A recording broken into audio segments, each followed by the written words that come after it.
Any questions tonight about whether warning signs should have saved the lives of two toddlers here in Colorado. A 3-year-old in Aurora and a 22-month-old in Brighton both died of fentanyl poisonings in their own homes. And a years-long Scripps News investigation found communication breakdowns in the months ahead of their deaths. National investigative correspondent Lori Jane Gliha reports. Scripps News has been investigating fentanyl deaths among babies, toddlers, and young children for more than a year. Sometimes records related to these deaths take years to become public. But as we've been gaining access, we continue to find gaps in the system to protect kids.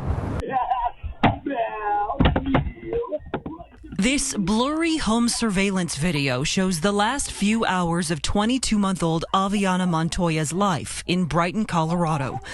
Like any teething toddler, she's running around and putting things in her mouth, and she approaches an adult. It's hard to see, but he's preparing a pipe, and moments later, he lights up.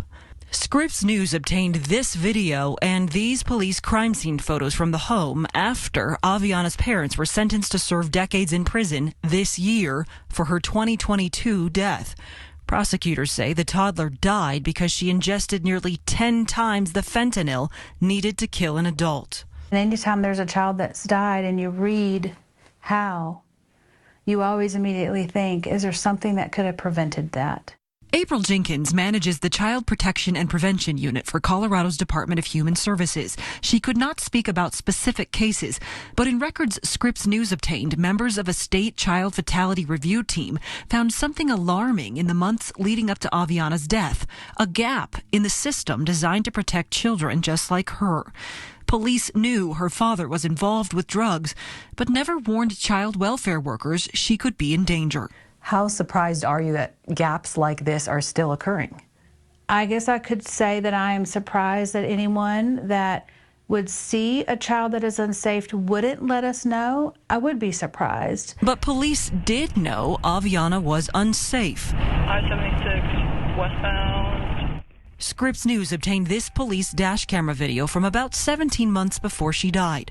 In it, state troopers pull over Aviana's father while the then infant is in the car. We got our baby with just okay. No. Any drug use today? No, not at all. No, okay. When's the last time you used? I'd say like about last week. Last week? Yeah, okay. I'm not a frequent drug user. Okay.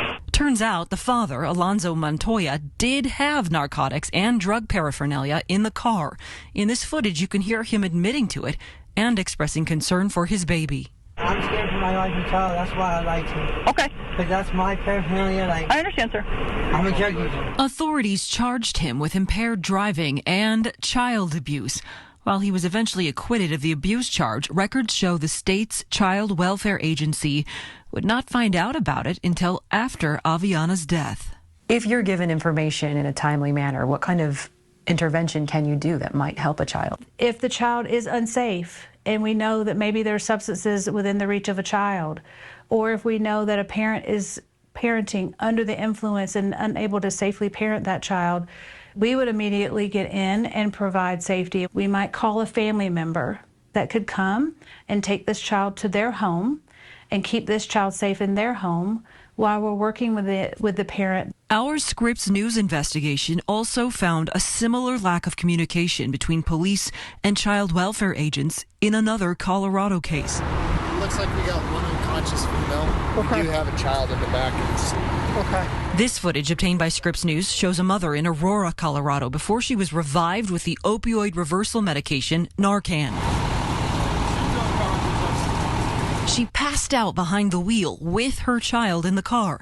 But this state review shows no one reported the incident to child welfare. And about 9 months after this video was recorded, the 3-year-old girl died of fentanyl poisoning. We always want to learn from any of these child deaths. We would hope that there would be no more child deaths in our state.